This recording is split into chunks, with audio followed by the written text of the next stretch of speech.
Welcome to This Explainer. Today, we're diving into something that sounds straight out of a sci-fi movie, but is actually happening in clinics every single day. We're talking about choosing your baby's sex. Relying on medical insights and data directly from the Bridge Clinic, we're going to unpack the exact science, the timelines, and the real-world realities of gender selection through IVF. So whether you're just a biology nerd, someone weighing the financial realities, or you're simply curious about how incredibly far reproductive technology has come, you're in the right place. Let's get into it. So let's tackle the big question right off the bat. Can you actually choose your baby's sex? Well, the short answer is yep, you absolutely can. Advancements in reproductive medicine have made this a total reality in clinics around the world today. We're not talking about some hypothetical future state concept anymore. This is a highly regulated, scientifically proven procedure that is available to intending parents right now. Here is our roadmap for today. We'll start with the gender selection reality, then look at why people choose it, the science of selection, how PGTA compares to sperm sorting, the timelines, costs, and risks, and wrap up with asking the right questions. Part 1. The gender selection reality. You know, for decades, when we talked about IVF, the conversation was almost completely focused on helping couples who are struggling to conceive. The whole goal was simply to achieve a healthy pregnancy. But modern reproductive techniques, they've completely flipped the script. Medical science now has this mind-blowing capability to identify the exact sex of an embryo before it ever even enters the uterus. It's a massive leap.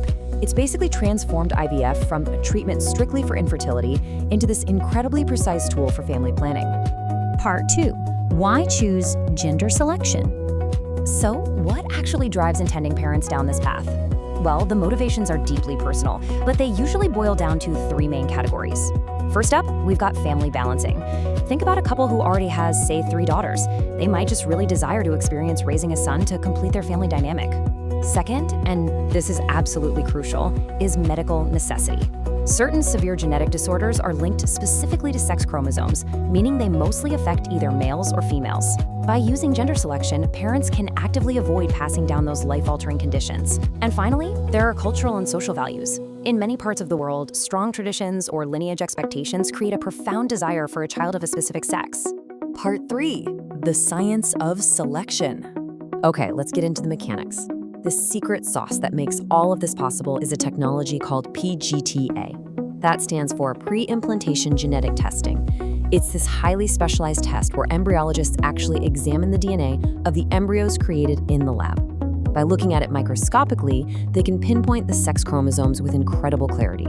They can tell for sure if an embryo is genetically male, meaning it has the XY chromosomes, or female with the XX chromosomes. It literally takes all the guesswork entirely out of the equation. Making this happen, though, is a pretty strict 4-step biological journey. First, you have ovarian stimulation, where the mother takes medications to help her body safely produce multiple eggs instead of just one. Second is egg retrieval and fertilization. Those mature eggs are collected and then fertilized with sperm in a super-controlled lab setting. Step 3 is where the real magic happens, the day 5 biopsy.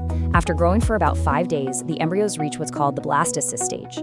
Doctors carefully remove just a tiny few cells from each embryo to run that PGTA genetic test we just mentioned. And finally, step 4 is the embryo transfer. The chosen healthy embryo of the desired sex is transferred back into the uterus, hopefully to implant and grow. Part 4. PGTA versus sperm sorting. Now, you might be wondering, is PGTA the only way? Well, when you compare the methods, PGTA is the undisputed gold standard over the older alternative, which is sperm sorting. And here's why. Sperm sorting tries to separate X-carrying sperm from Y-carrying sperm before fertilization even happens. But honestly, its accuracy tops out around 70 to 80%. PGTA, on the other hand, it boasts an accuracy rate of over 99% because it's testing the actual resulting embryo. And even more importantly, PGTA uniquely checks for overall genetic abnormalities. It ensures the embryo isn't just the right sex, but also genetically healthy, which is something sperm sorting simply cannot do. Part 5. Timelines, costs, and risks. Understanding the science is great, but we really need to ground ourselves in the practical realities here. The biological process starts with 10 to 14 days of ovarian stimulation.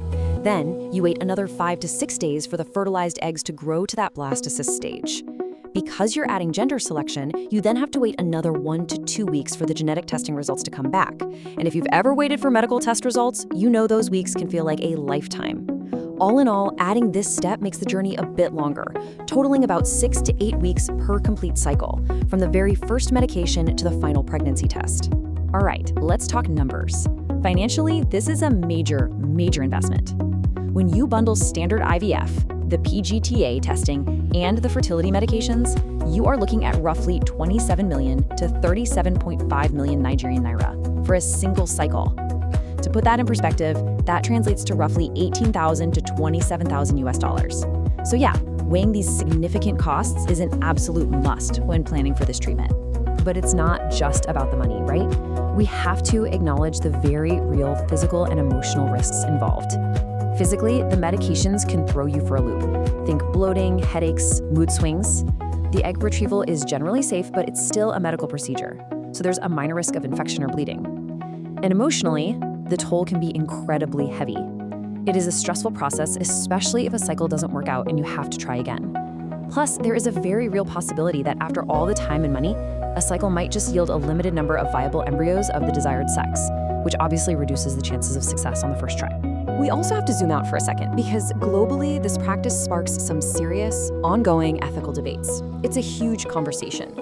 Many critics raise valid concerns about potential societal gender imbalances, especially in cultures where one sex is heavily preferred. And then there's the whole designer babies argument, this slippery slope of whether selecting a child's sex might eventually lead to us trying to pick other non-medical traits like height or eye color. Because of these complex discussions, some countries have actually chosen to heavily regulate or even completely ban non-medical gender selection. Part 6. Asking the right questions. So if you're seriously considering this path, you need to go in prepared. When you sit down with a fertility specialist, honestly, treat it like an interview. First, ask them straight up, what is your clinic's specific success rate utilizing PGTA? You need realistic expectations. Second, based on your own medical profile, ask how many embryos you should actually expect to produce in test. Third, always check on local laws or restrictions in your region regarding gender selection. And finally, demand total transparency on the full costs and the specific physical risks related to your personal medical history. We've covered a lot of ground today. We've explored the incredible, pinpoint precision of the science, the very real financial realities, and the deep ethical debates surrounding it all. Medical technology has given us this unprecedented power to choose, but it leaves us with one massive, essential question to reflect on. Considering everything involved, is this the right path for your family story?